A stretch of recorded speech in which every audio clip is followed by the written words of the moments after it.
TRA, pamoja tunajenga taifa letu.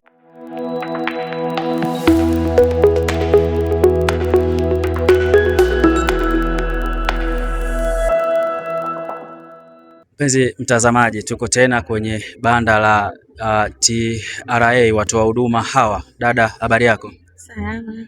Unaitwa nani na nafasi yako ni ipi? Naitwa Irina Nathan Tibika, ni msaidizi wa kodi Mamlaka ya Mapato Tanzania.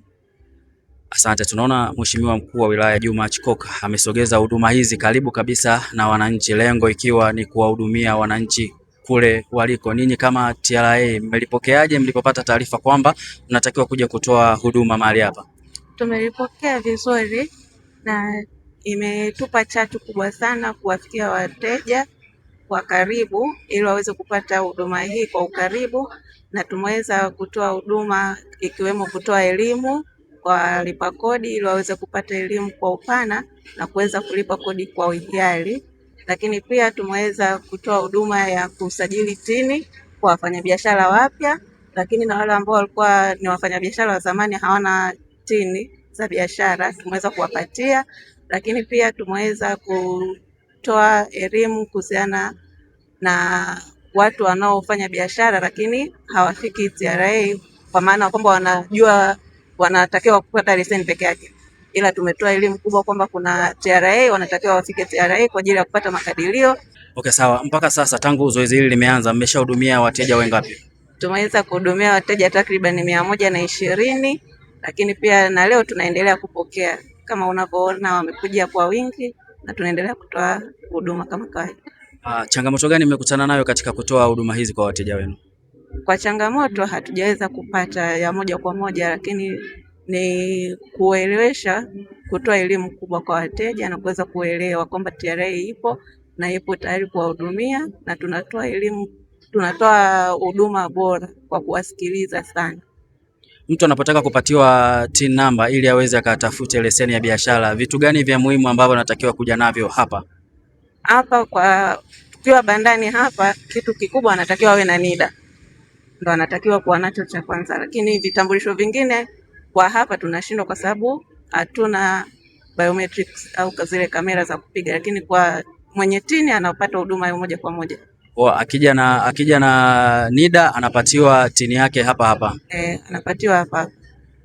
Asante sana. Dada huyu ameweza kutueleza kwa kina, na sasa tuko na mwananchi hapa, anaweza kazungumza machache. Mwananchi, habari yako na unaitwa nani na unatokea wapi? Salama, mimi ni Richard Elisha, natokea hapa katika mtaa wa Bweri.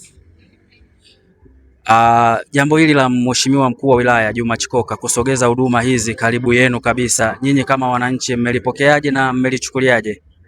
Tumelipokea kwa furaha kwa sababu pia imeturahisishia kutoka hapa na kwenda katika maofisi mbalimbali huko na kuanza kupanga foleni, pengine watu wako busy kupoteza muda.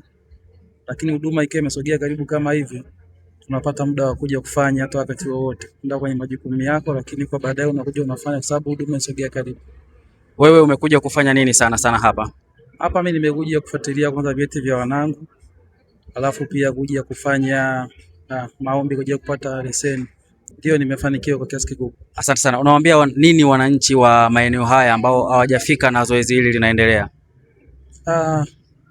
Cha kuambia ni kwamba wakati mwingine fursa inapotokea kama hivi, waje wahudhurie na waje waone kinachoendelea na wapate pia hata elimu. Hata kama huna cha kuja kufanya, lakini pia kuja kupata elimu ni kitu kizuri. Unaweza kuwa umpata elimu ya mtaani, rafiki yako amekuambia vitu vingine kumbe sio vya ukweli. Lakini kuja kwa wataalamu wenyewe unapata ukweli halisi wa ile jambo. Mfano kama mimi nilikuwa naambiwa vitu vingi kabla sijaje. Ukienda pale kuna hivi, lakini nimefika mwenyewe nimejionea ni rahisi tu. Kuna gharama yoyote ambayo umetozwa hadi kufanikisha kupata vyeti vya watoto wako? Gharama ambayo nimetozwa ni kile, kwa sababu ya kile cheti cha nilikuwa nabadilisha kutoka vile vyeti vingine ambavyo tulipewa ambavyo vilikuwa sio halali, kwa kupewa cheti chenyewe kile ambacho ni halali. Kwa gharama ni hiyo tu. Umetozwa kiasi gani? 13,000.